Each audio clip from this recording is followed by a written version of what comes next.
All right. Let there be light, as someone would say. Hello everyone. Sean here, and today in this video, I wanted to once again do a car detailing journal. It's another day at work, pretty tired, but I just wanted to talk about it because there are some discoveries I've made over the course of the few days after making that last journal.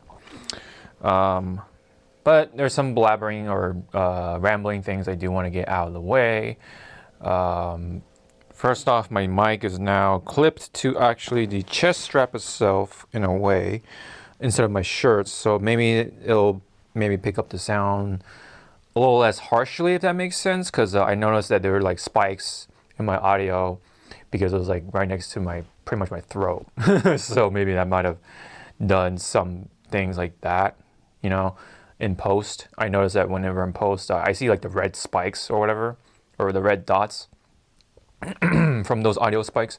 Anyway, so yeah, it might have been too loud. I might have to adjust the volume or something, or the input volume or whatever on the mic itself through the system. I can adjust that, no problem. But anyway, I'm playing around with it just like I'm playing around with the whole car wash stuff still.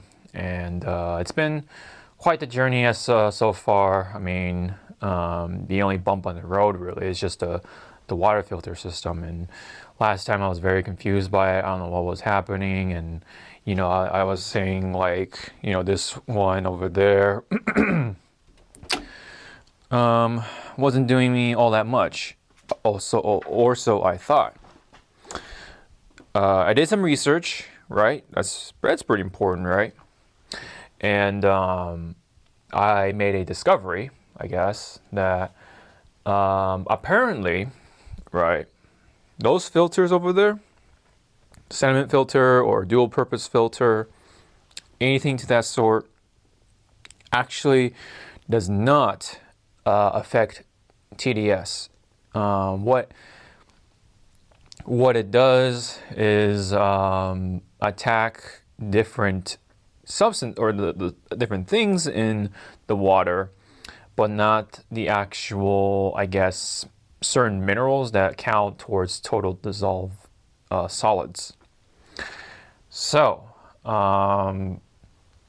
basically, those filters don't really change the ppm, and sometimes in fact add a little bit of ppm because of, I guess, certain substances that come through out of the filter, I guess, depending on which one you get or whatever, sometimes. Although it was a little weird because the very first instance I used one of the filters, it did take away some ppm, but then next time I put it back in there, we tried it. I don't know if I mentioned this in my last journal. That current one down there, I retested it and it didn't perform the same as before. So I don't know if it was something with whatchamacall, the gasket that I added in there that it didn't quite perform with it or not. I don't know. I just wasn't sure what was happening. But anyway, either way, I think it might have been a fluke or something. I don't know what was happening. But I came across several sources that they have said very similar things about what it actually does to the TDS, or rather not do to TDS. So measuring the TDS, you really can't do just with the sediment filter / dual purpose filter. You really can't measure that with the TDS meter in short term, or long story short, I should say. The end all be all is that, yeah, you really can't measure that. And that essentially kind of made me thought, I wonder if there is a way, of course, besides the deionizer, to do so, like reduce it, right? And I came across, of course, what already pre-existed, and that was, of course, water softeners. And water softeners, for sure, that I know, take away attack a lot of the minerals and stuff like that, and those actually take away the minerals that the water deionizer goes after as well. So that's why a lot of these systems, right, especially with reverse osmosis, uses all of them. Like it uses the carbon filter, it uses the sediment filter to ensure, right, that none of the chemicals are going through, or if not very little, are going through. And then you have a water softener, and then you have the water deionizer. That's like the final step in that whole process to clean out your water, you know, whether you want to drink it or for other applications. So overall, though, I did feel better after learning that stuff. You know, I guess you really can't measure how much stuff is taking out when it comes to the dual purpose filter.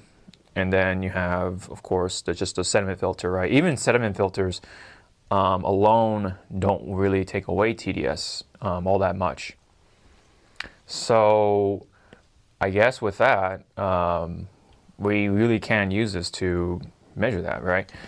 So my solution that I'm going to do or try is to get myself a 10 by 4.5 inch cartridge that will come with a water softener, and hopefully that'll fit into that housing. That's my only big hope. And if not, worst case scenario is that I have to sometime down the road find the big blue filter housing. That's like a standard filter housing for a lot of the filters, and you know, very popular with like RVs. It's very popular with spotless rinse systems, and that's probably what I'm going to have to do if, of course, that doesn't fit in there. Hopefully it does, but if not, then that's what I'm going to have to do if I were to commit to the whole spotless rinse thing, right? That is essentially the plan anyway, and that's my hopefully my last sort of effort to kind of resolve this once and for all. And of course, I haven't changed the resin down there, like I said, which I will do over this coming weekend sometime. So, but yeah, overall I do feel better because I just found unanimous sort of comments and opinions that overall sediment filters and other such filters don't really do all that much for the TDS stuff. So there may be some instance, but it is normal for sediment filters to either reduce a little bit of the ppm or don't affect the ppm at all. So for those who also happen to run into that situation, don't feel too bad. Chlorine and chloramine and other such stuff, while yes, they are taken out, they don't really show up in the ppm. They're not part of that, I guess. Even like, yeah, sediment, silt, sand, whatever. You would think that, oh, those are solids, right? I guess they're not. What they really want to focus on is like magnesium and calcium, definitely. I think those are the major ones that cause that white marking or whatever, or just the water spotting. Those are the major minerals/metals that do that. And so yeah, again, it does feel like I am more confident about what happens. So all those things that I've experienced It's not like something out of the ordinary or weird or anything like that. That's totally normal. So that is good to take away from, and I do feel better about that, like I said. So, but yeah, that's like the major stuff, the thing I wanted to talk about regarding to, excuse me, regarding to what was going on with the water filter system. So, for the most part, I am going to mainly run a water softener system, or yeah, through there, that housing over there, the GE filter housing, hopefully, right, if it does fit. And then of course the water deionizer. The two work together to make the spotless rinse happen, or spot-free rinse, whichever you want to refer to. Yeah, so obviously, I mean, you could skip right into the water deionizer, and that should do it, but your resin will get eaten pretty fast if you don't treat the water before it. So that's why having something like a softener can really help. And then, the sediment and carbon filter stuff, that is kind of like the cherry on top, I feel. So, yeah, that's all I got really to say. And I believe last time I showed you guys this, but yeah, now I have the Hyperwash sitting up there. Although I haven't used it yet, it hasn't been the weekend just yet. I'm not sure if I'm gonna go straight to it without even like comparing it to, whatchamacallit. Oh yeah, Superior Products' Cherry Foam shampoo. And and also because this coming weekend, apparently there is a 50% chance of the rain. So it is good to check the weather ahead of time so that you can kind of like plan it out.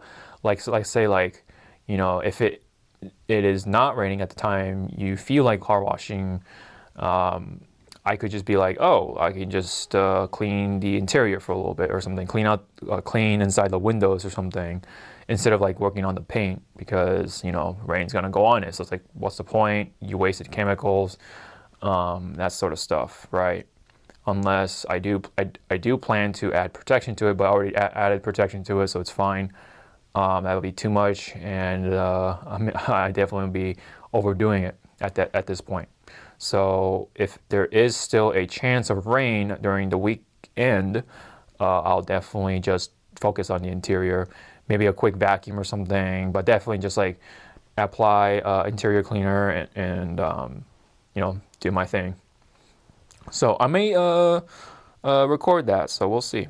Especially with the GoPro, might as well make some use out of it, right?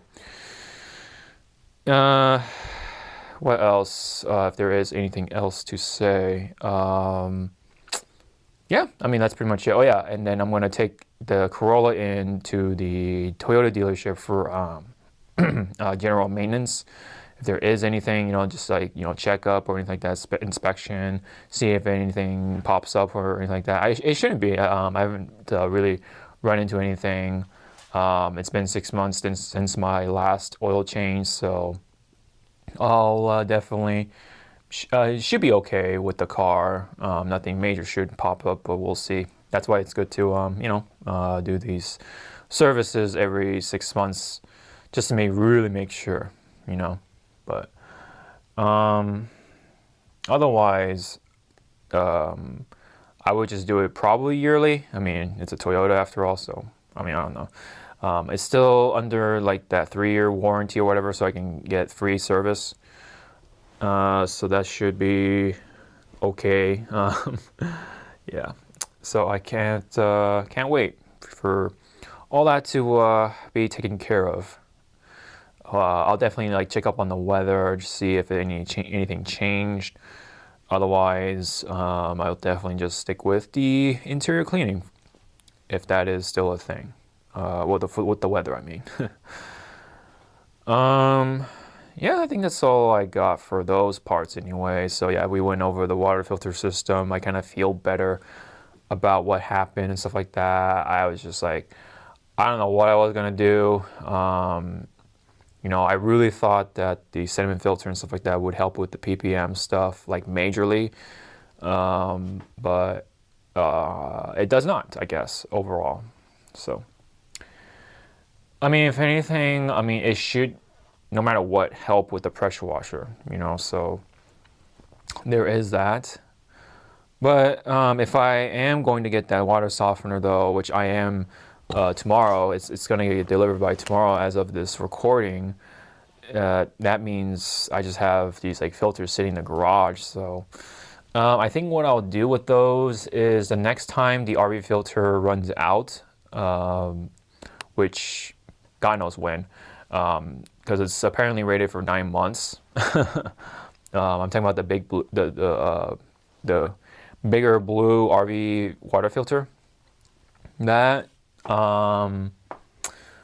will be replaced with another housing I would like to get, I should say, down the line, and then use up those filters. So, because it's in the garage. I mean, I want to get some sort of use out of it, so I just don't want it to just have it sit there and even of course like go through the hassle of like refunding stuff. So I may just like have them sit in the garage and then wait for the right time to use them, I guess. But for right now, I think they will be just sitting here. So for the time being, and we'll have a use for them eventually down the line. So, all right. So with that all being said, I do have some stuff to show off. So another product haul segment. So let me go ahead and try to prepare some things. I'll be right back. Okay, so we are back, and I have prepared for today's product haul, the stuff I got from Amazon. And first off, we do have, actually, let's go with the one that's already opened a little bit, because somebody accidentally opened one of them and thinking that it was theirs that was coming in. But I think this is this is, I believe, yes. So this is the magnetic mount for the GoPro, and it even comes with the phone mount, just in case I want to put my phone on there. What basically is the same thing as this chest strap mount I have right now, but it'll be a lot more comfortable and it'll be a lot easier to wear. I just have this necklace with a magnet on it, and I just wear that under my shirt, and then with the other magnet with the GoPro on it, I can just like magnetically mount to my chest, and theoretically that should be a lot more comfortable to wear as a chest mount for these kind of shots. So she should be a little easier to work with. That'll potentially be my go-to more as I do these videos. We'll see about that. Maybe if I want something a little tougher, then I'll stick with I'll resort to the strap, right? The strap version. But yeah, it's just what I have for right now. There's the stuff for the GoPro. There's the necklace of itself. I'm sure there's the magnet under there somewhere. And there should be the mount right there. It's basically just magnets, and you just stick them, and they should pretty much help out with that application. And theoretically, yeah, you could also use it to mount other metal things. Like I could just mount it onto the washing machine if I wanted to, even on the car theoretically, if I wanted to, or if I were to get myself one of those like silicone pads just to protect the car, put it down, and then put down the magnet, so that way it doesn't scratch the car, but I can get it magnetically mounted in theory. Speaking of magnets, I think I do have another one under here, so let's go ahead and do that.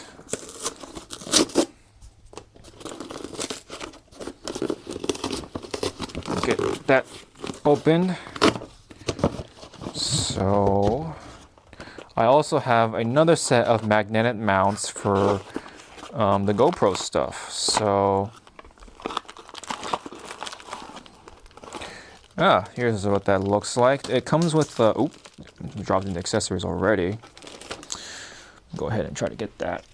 There's the, of course, the tripod mount or tripod screw.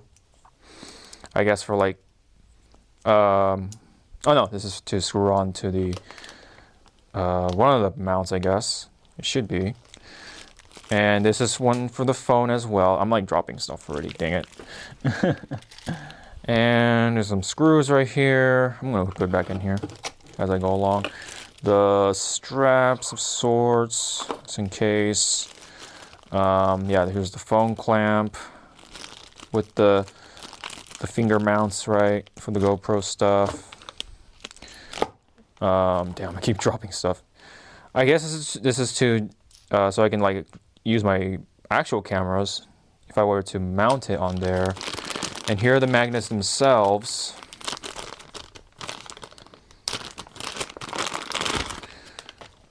So yeah, here is how it works. Ooh, that's actually pretty strong. So it does show some sort of assurance that it will mount pretty nicely. So in theory, these would help out, you know, like go in and out of like each mount. Ooh, you gotta be careful with that. It actually is pretty strong. I kind of felt it pinch my thumb a little bit. But yeah, this thing just like flies to the magnets. Oh man. Whoa. Whoops. That almost fell into the actual trash. Anyway. You gotta just, yeah, slide it off, and then I guess the stuff just mounts on. But yeah, this is actually pretty cool, pretty neat. So I gotta definitely read up on how exactly to use these carefully and all that fun stuff. There we go. And then, man, that's some, you can even see like it pinched it right there. Oh, wow. You gotta be careful with these magnets. They're pretty strong. They're a lot stronger than I initially thought. And there's other mounts too, like the snap mounts from I heard, and those are like pretty expensive. They're like over 50 bucks or something like that. They're pretty nice looking, admittedly, but these are like essentially the same thing, except maybe the shape could be better. I don't know, but that's essentially what it is. It's just a cheaper version of it. It's like around 20 bucks ish on Amazon. They will do the same job, judging from how these magnets just performed initially right now. I don't know if you guys can see that. Yeah, right there. You can kind of see that reddish blemish right there. That's where it pinched my middle finger with that last instance of the magnet snapping together. So yeah, like look at that. Look at that stuff.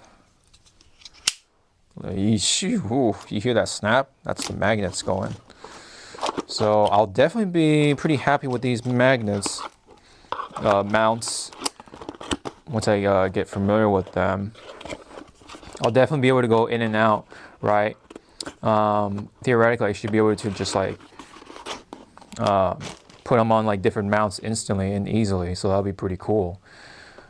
So yeah, magnet mounts are pretty cool when it comes to GoPros anyway.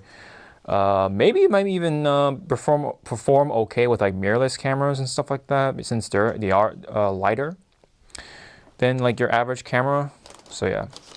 Up next, let's get this one open right here since it's right there. I think I know what this is. Let's go ahead and get this open.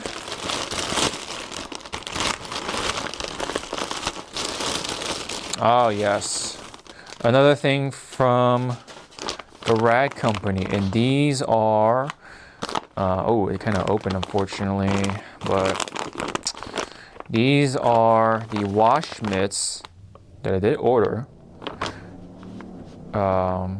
These are microfiber, and they're definitely going to be there for someone going by with their muscle car. Great. Anyways, so they usually like set off car alarms like at literally around this time, which is like almost midnight, if not midnight already. That's just wild to me. Anyway, so you know, it's the rat company. You can rely on these guys to be very high quality, very consistent and good quality, made in Korea, all that fun stuff. Just like before, I guess we have to pre-wash it. It is microfiber. I guess in case there's like, you know, lint or like some foreign fibers or some things from the factory that it picked up. I'll definitely try it and get that done whenever I get the chance. But I don't know. It says it's recommended, right? Yeah, pre-wash recommended. But it might just be, let me see. But it's called the Cyclone Ultra Wash Mitt Combo. It comes with 2. That's pretty nice, right? So in case like if you want to wash with your friend or something together in the same car, definitely do that. I did have another one in, over here. I forget where I got this one exactly, but it's been, it even has like a bug scrubber thing, you know, and in case you have like bugs or like bird bombs or whatever, bird poo stuck on the car, you can use that side. And then this side, of course, is supposed to be plush and all that stuff, but it's been used by everyone in the family, so you can definitely see the age on this thing, but it's still going.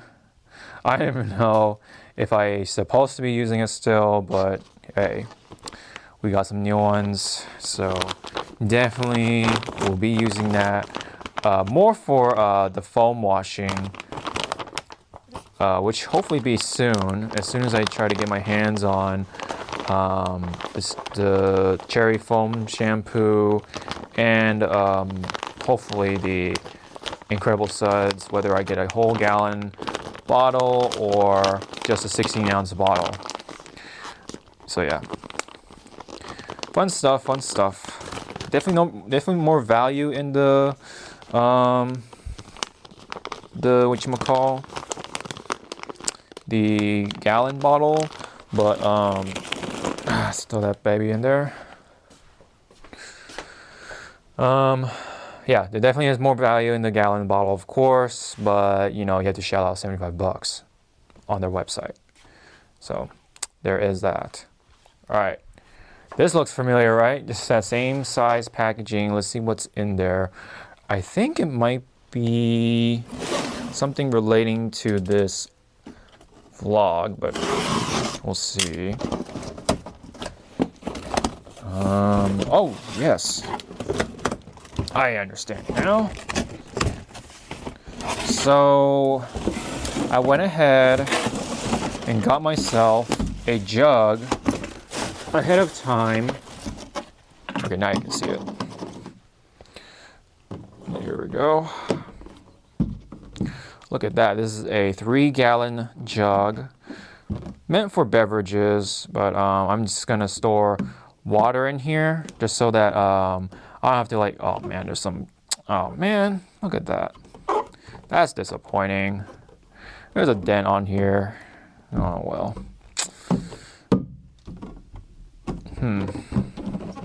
I don't know how I feel about this plastic, but hopefully it'll hold up well enough. Stain resistant, you know, I'm just gonna store water in here, so it shouldn't matter too much. It's not like I'm putting like some sort of chemical in there or something. Theoretically though, I should have like some sort of like rinseless or something in here, or like prepare something.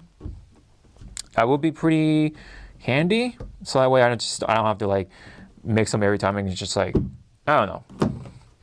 Either way, I'm gonna put hopefully the spotless water in here, the deionized water, into this jug. Put that bad boy over there over the fridge, and get that water. That way, I don't have to like go out to get this and then pour me or whatever, and then, you know what I mean. So just have it in here. So this is hopefully will be for deionized water, right? And there's a little spout right there. I'm gonna, in fact, go ahead and put a label on here so that way no one else in the family will get that mixed up and have some sort of possible incident or something. I know it's just water, but still. Where is that tape? I'll label it. But yeah, that's what it looks like basically. Hopefully will hold up for a decent amount of time. But that dent does, yeah, that's a little sour. Souring. So we'll put that in there for now. And how long have we been going now? So 30 minutes ish. What was I gonna say? Oh yes, so that's pretty much it for the product haul stuff. Yeah, so we got some cool stuff. So yeah, the magnet mounts will definitely come in handy almost immediately because I'm using the GoPro more and more.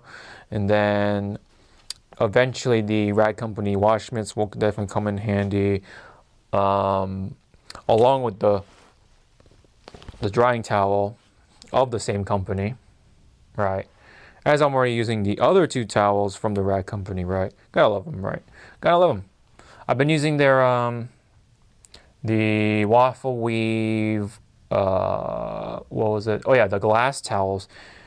I've been using those quite a lot for my glasses. My eyeglasses. Those clean up really good. Unfortunately, they only come in 16 by 16 sizes, I think, or 12 by 12. I forget, depending on which one you get. But it's these particular ones right here with this weave. This kind right here has got the blue edge right here. Either one. I think this is an older version. You can tell by the color. It might be the same one, it's just that it's got discolored over time. Because I have used it quite a bit for the car. But yeah, this is what it really looks like.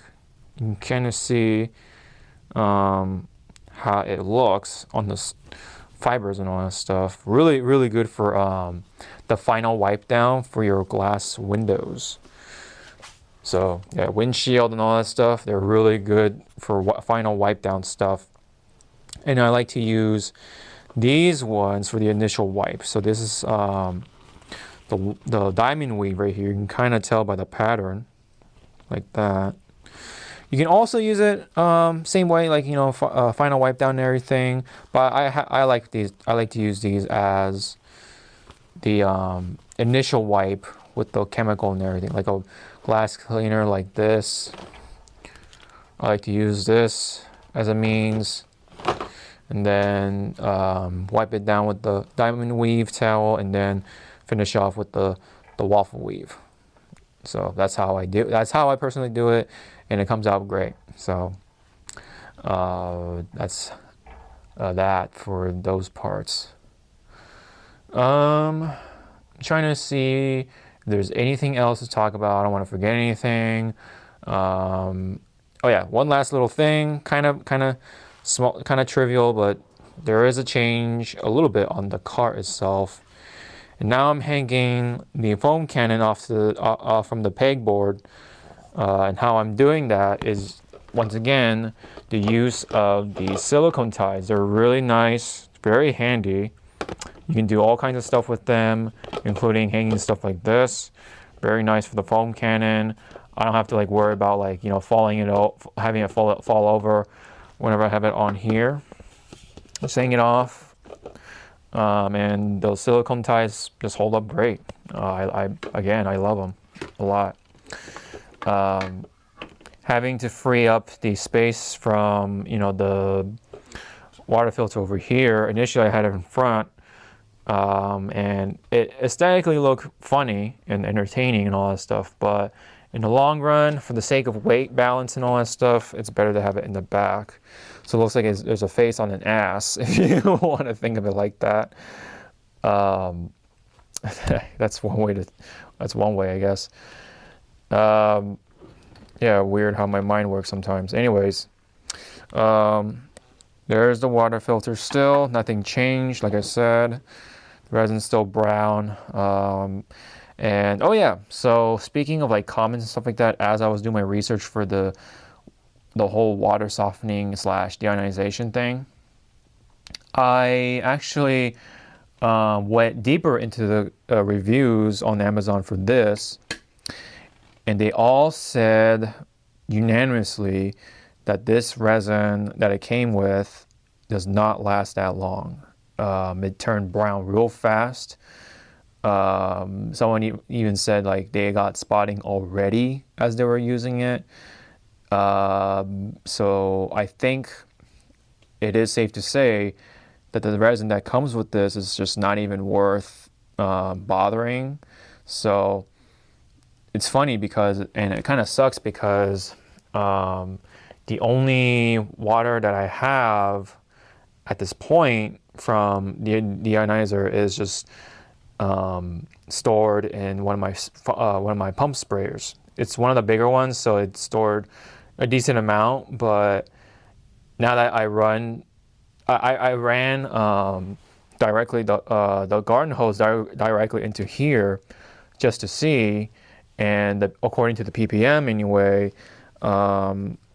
it was around 300, so it just stopped working at this point. Even with the color not changing all the way, I guess it stopped working. So it's only reducing a little bit of the ppm. That's about it, like by what, 200 or something like that. That's nothing for a water deionizer, the ionizer. So yeah, I think overall this resin sucks, whether it's not fresh or just bad. So luckily I have a bag over there sitting there still, and I'm just gonna go ahead and call it and dump it whenever I have a chance to do so. Definitely not right now.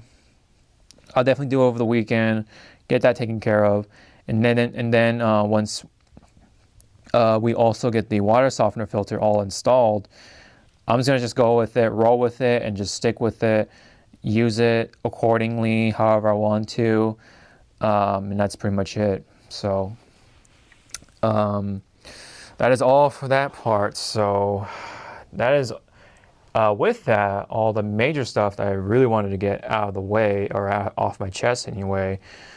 So yeah, overall, I do feel better though. I was frustrated, in the past few days, like I said, because of what was happening, right? But all the stuff that was happening, that I was experiencing, are apparently all, for the most part, normal, dealing with these filters anyway.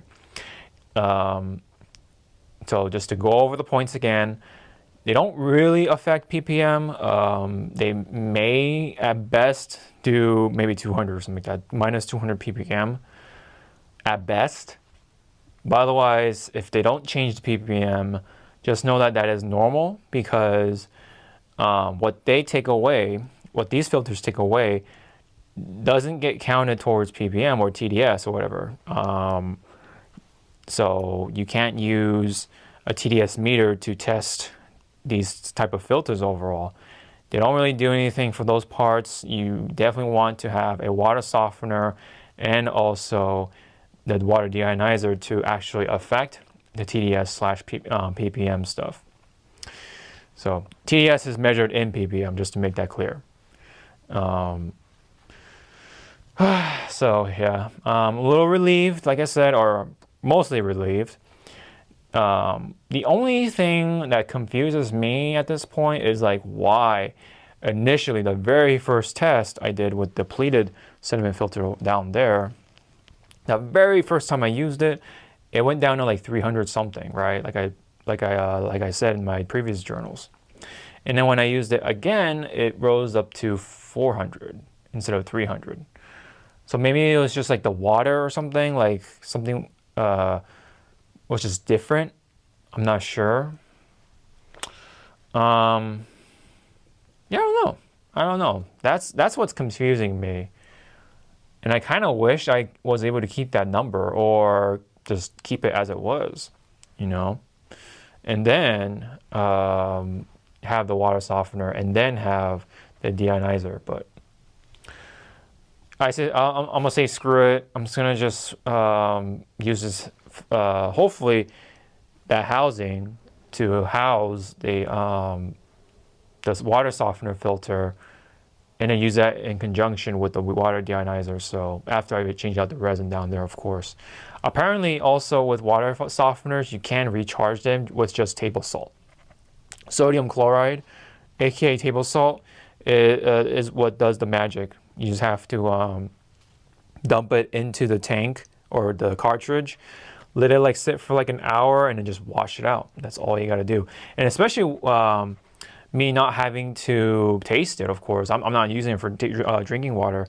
You know what I mean? Like, I don't have to be that precise with it, or I can just like kind of wing it a little bit, just because I'm not tasting it or drinking out of it. So that's a bit of a plus. I'm just using it for spot-free rinse.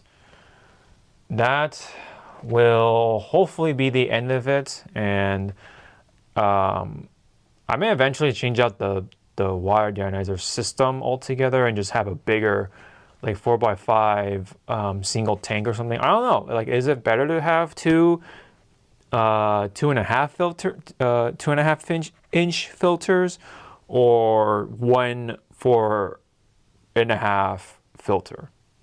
If anyone knows or wants to take it, who wants to, I don't know, even comment on that, let me know below. I'll definitely check that out. I'm all ears, like I said before. I'm all for like notes and like anything that could help me potentially, move forward with this thing. So if anyone has any experience with water filtering and all that stuff, water softening and all that fun stuff in between, please let me know. I am all ears for that stuff, because I am really trying to like optimize my car washing game as much as I can as a weekend warrior. I'm a DIYer, all that whatever, all that jazz. And I'm just doing it for the hobby and the passion, and I'm, my enthusiasm has been still going strong. I will continue to try to do my best to keep my car clean. And yeah, so, but to help, I guess, wrap things up, for those who are also sort of like on that, or in that rabbit hole rather, there are some philosophies I want to try to pass on to anyone else here. And it's that it's actually unhealthy to try to keep your car swirl free, like scratch free, swirl free, especially if it is a daily driver.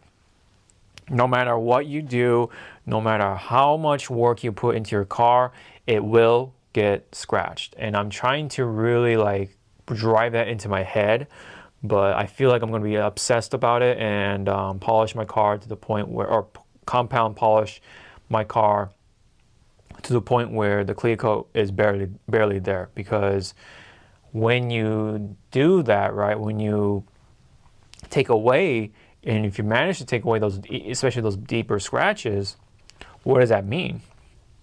That means you drove down your clear coat to level out that scratch. So of course that means you are taking away those taking away that clear coat. And of course, taking away the clear coat means you're lacking that protection, the most important protection for your car's paint overall. I think I learned that the hard way with the Lexus, but I think it might have been just a bad clear coat altogether for that Lexus. I don't know what was the issue, because I think by the end of the life of the car's transmission, the clear coat started to go too. I did my best, but it sat in the sun, of course. I covered it here and there, but I got lazy, and then the clear coat started to go. But only in some areas, strangely enough. It was like, I remember it was one part of the roof, and then the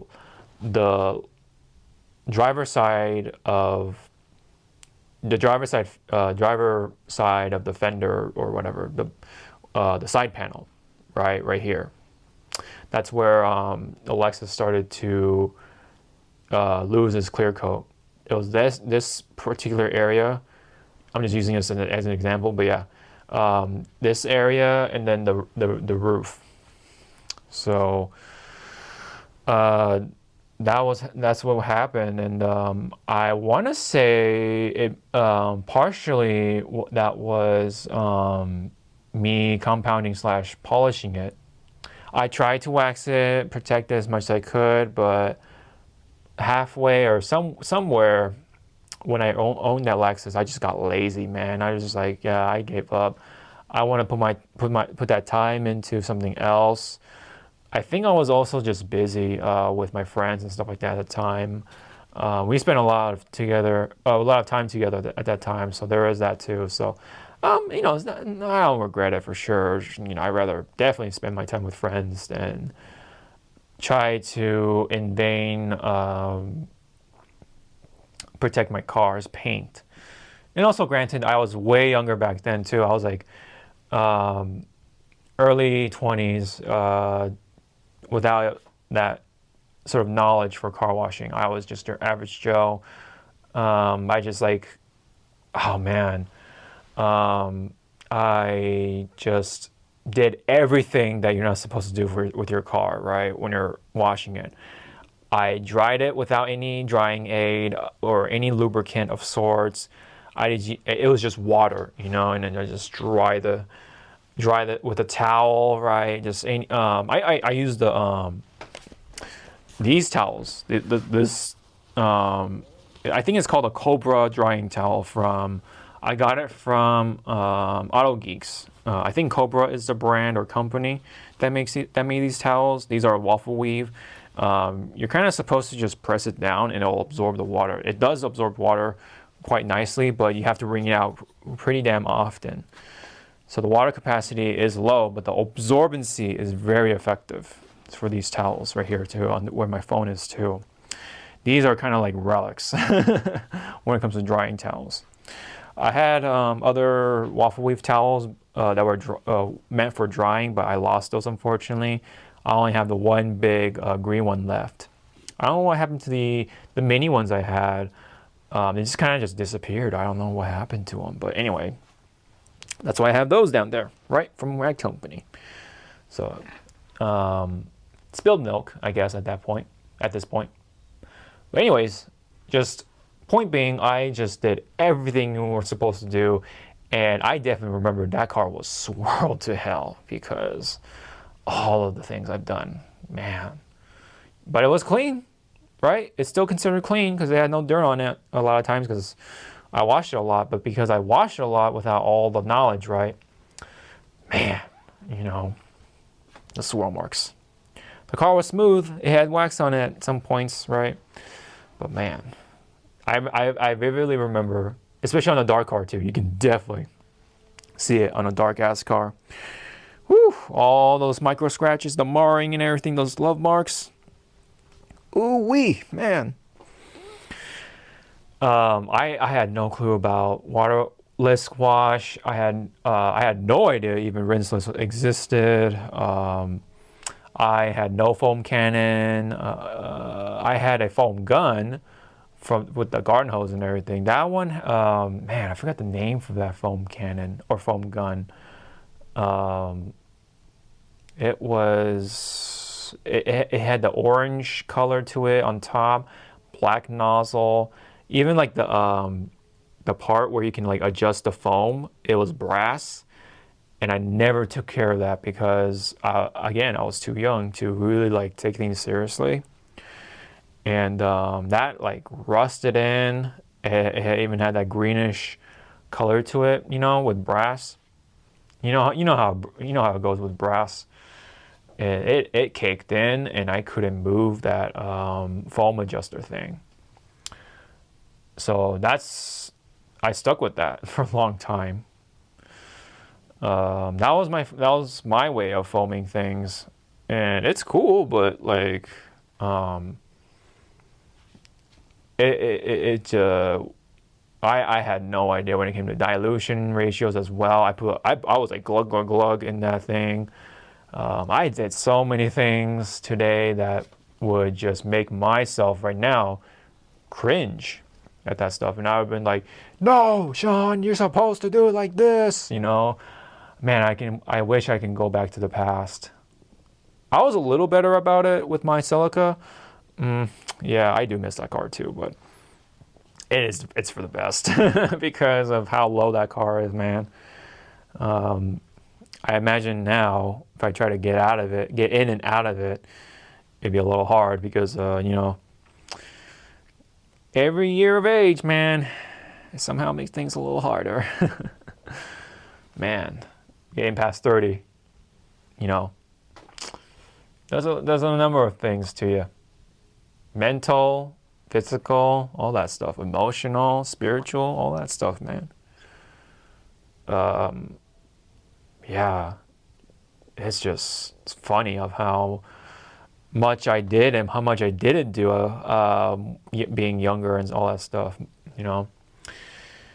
But I'll save that for another time. I think we're coming up to a similar length with my other video, so I'm going to leave it at that. Oh, wow, we're like 50% on this one. Huh. We're 50% on battery. Oh, wow. That means I can theoretically, wait a minute. Am I on the right settings? Whatever. We'll find out. I mean, it'll still be passable as a journal, so let's leave it at that. I don't want to bore you guys anymore. So if you have any comments about car washing or anything like that, any comments about the water filter system, I'm all ears. Leave them down below in the comment section below, like I said. I really do appreciate it, guys. Oh yeah, speaking of thumbs ups, hit the thumbs up. If you like these videos, if you appreciate them, I would appreciate that. Along with the hitting the subscribe button. You know, it just helps me out. Really appreciate it, guys. Also, check out the links in the description below. I'll try to put the I forget. I'll try to put the affiliate links to these products that I have on here. Yeah, if you want to check them out, maybe consider buying them for your car. For my affiliation link, it'll definitely help me out as well, and you'll get yourself something awesome too. So, including this potential gallon jug as well. I know I'm gonna be using this for the the water. So hopefully if we get the right kind of water now, right? Now that I have this like revelation and we got the right resin now, and then you know we can go forward and all that stuff. So well, it's all part of learning and stuff. You'll hit some bumps in the road, but you'll definitely get over them and hit the smooth pavement. So, all right, anyways, this has been my journal for car detailing as a weekend warrior / DIYer. And that'll be it. So thank you very much. Hope to see you all in the next one. Sean out.